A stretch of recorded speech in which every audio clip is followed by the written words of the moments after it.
Hey everybody, my name is Myers, Corp Cosplay, and today we're doing a cosplay breakdown of Ghost Rider.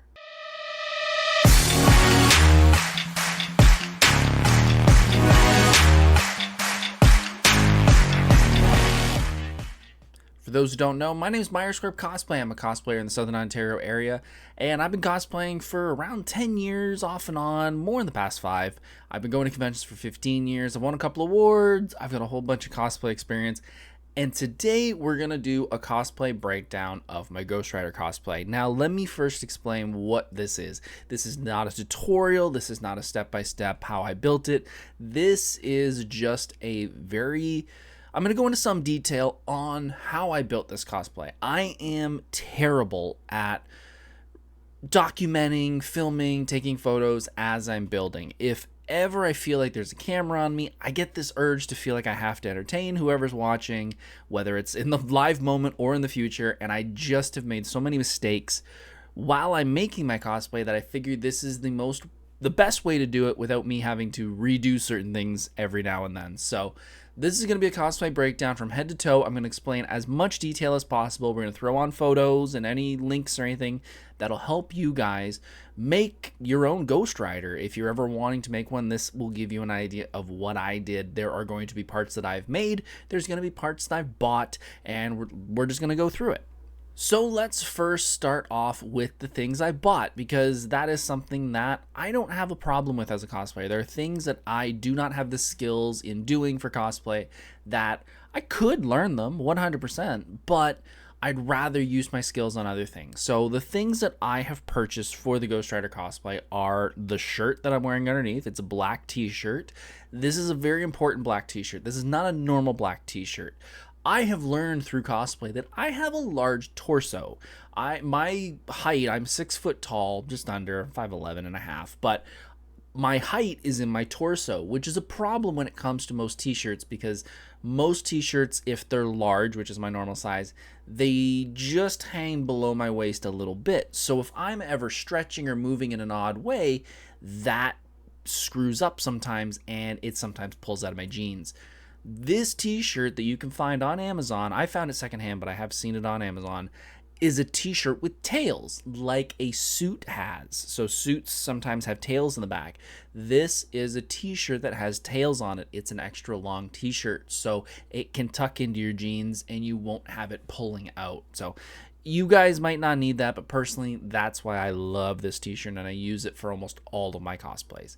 The chain that is on my cosplay is just a Spirit Halloween. I actually got it at Party City. It's just a generic cosplay or costume chain for Halloween. I could 3D print my own and do specific paints and stuff on it. I might do it in the future, but right now it's just a costume chain that you can get anytime around the Halloween season. The gloves are just simple motorcycle gloves. We're going to go over some of the accessories that I've added to it, but the base gloves are just gloves, motorcycle gloves that I picked up off Temu. Originally, my Ghost Rider did have bone hands that I made. They're just black gloves, black, skin tight gloves with some foam bone pieces that I'd created. I realized after a while that there's not a lot of comic book accurate versions of Ghost Rider that have bone hands. He's usually got his motorcycle gloves on, so I've recently just edited that and just made them the biker gloves.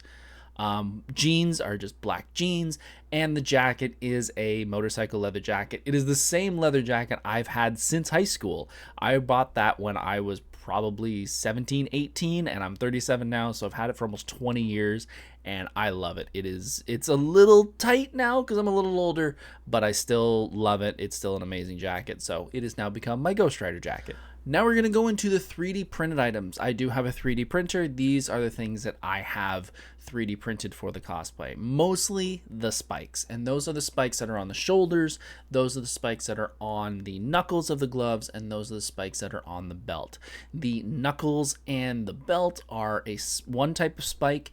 The shoulders are a different one. The knuckles and belt spikes are a specific type of spike that I do a tutorial that I'm going to link up above that I will briefly explain here.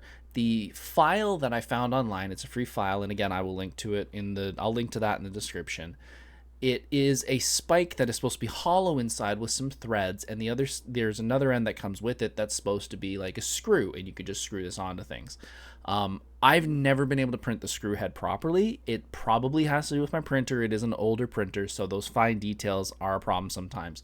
So what I have done is I have instead, when I build the print, I just put a cylinder inside it. So it is a solid piece, and then in the tutorial you'll see I heat up a screw, screw it in, and that's how I connect it to the belt, and I connect to my knuckles. For the shoulders, those are the exact same. Just printed them normal the way they are. They've got a little bit of a dome in the middle, and I again just screw into them, and those are how I connect them. These shoulders, I do have a little piece of foam that I wrap around the little strap that is on the shoulder. It is just a piece of foam wrapped in pleather and sewn in, so it just velcros on and off when I need them to come on and off. For the most impressive part that everyone loves, the skull. The skull is the show-off part of this, as well as the neck. So let's start with the skull. The skull is, the original one is the KAMUI Cosplay skull mask pattern.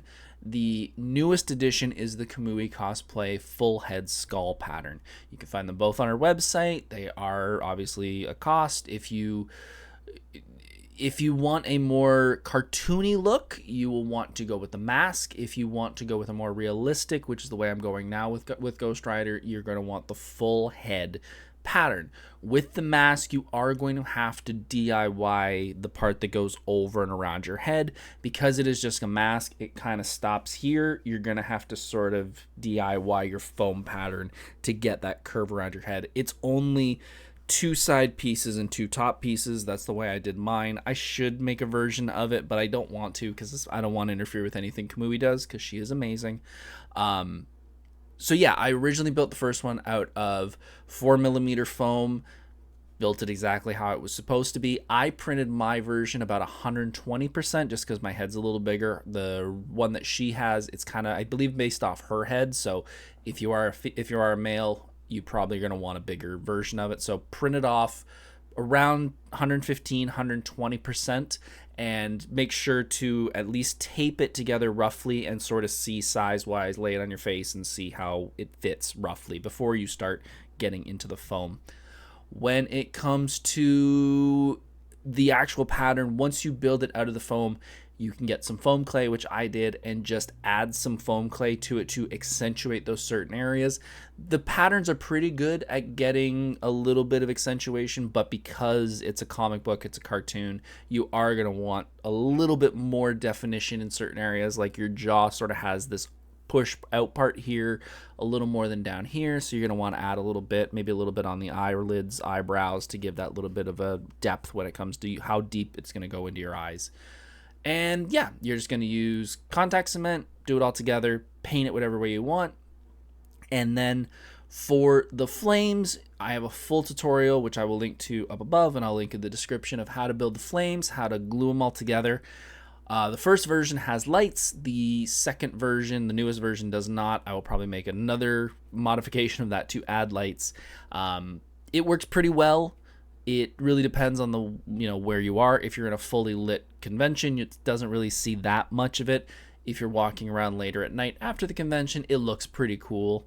When it comes to the jaw, if you're going to want to use the jaw, you're going to want to add a spacer, probably about 4 centimeters by 4 centimeters around the front of the jaw. That's going to lay under your jaw. And make sure to put something hard on there. I have a little bit of thermoplastic. I put that there just to keep it nice and secure. That will allow you to push down with your jaw to make the jaw work. If you don't and you just put the foam there, it sometimes doesn't take the pressure well, and it'll just fold in on itself and it messes up the jaw. So put a little bit of foam and then put a bit of little thermoplastic or something hard on there to take the impact when you do move your jaw. For underneath, you're going to want to wear just a black pullover balaclava. You can get those on Amazon. I have a couple of them. When it comes to the neck, that is another fun part. You can either use just the vinyl strapping. If you have a thick, I think it's probably like 4-inch, 2-inch, or yeah, I think it's about a 4-inch strip. around, kind of measure it from the back of your neck around and have it go into your shirt. And then you can just do as you did with the flame, just do the flames around it as best you can. You can put lights around it. I have it on both because the original second version of Ghost Rider did have lights all over it, but the new head does not, so it's just in the neck. And yeah, just Velcro it on the front, so you can just wrap it around, Velcro it to the front. There is a box on the back for the new one that does have different settings that I can click, and it'll make the flames do different patterns. But yeah, that's kind of the skull, and that's the neck. And the only other part of the Ghost Rider cosplay that we did not talk about are the wrist gauntlets. These are just wrist gauntlets made of foam. I believe they use 4mm. You're going to wrap them in the same pleather that you're using for your shoulders and the knuckles. You're going to do the same spikes that are on the belt and on the hands. You're going to put those on here in whatever pattern you want. The benefit of Ghost Rider is there's so many different artist interpretations of it, so you can kind of figure out whichever one works best for you. When I originally did Ghost Rider, I had really big thick spikes. These ones are a little smaller, a little more what real world would look like. And yeah, same technique. You're just going to wrap them out, put some Velcro on one side so you can Velcro them together. And I think that's kind of it when it comes to Ghost Rider. It's actually a very easy cosplay once you can figure out how to do the head. The rest of it kind of falls into place. If you guys have any questions, please put them in the comments. I am happy to answer anything. Like I said, I will have as many of the locations for the patterns and anything else down in the description. I'll also put any of the tutorial videos that I've done for Ghost Rider in the description. I hope you liked this video. I hope it was able to help you understand my Ghost Rider cosplay so you can make your own. If you like this, hit that subscribe button, and I will be doing more of these for the rest of my cosplays. My name is Myers, Corp Cosplay. Take care. We'll talk soon.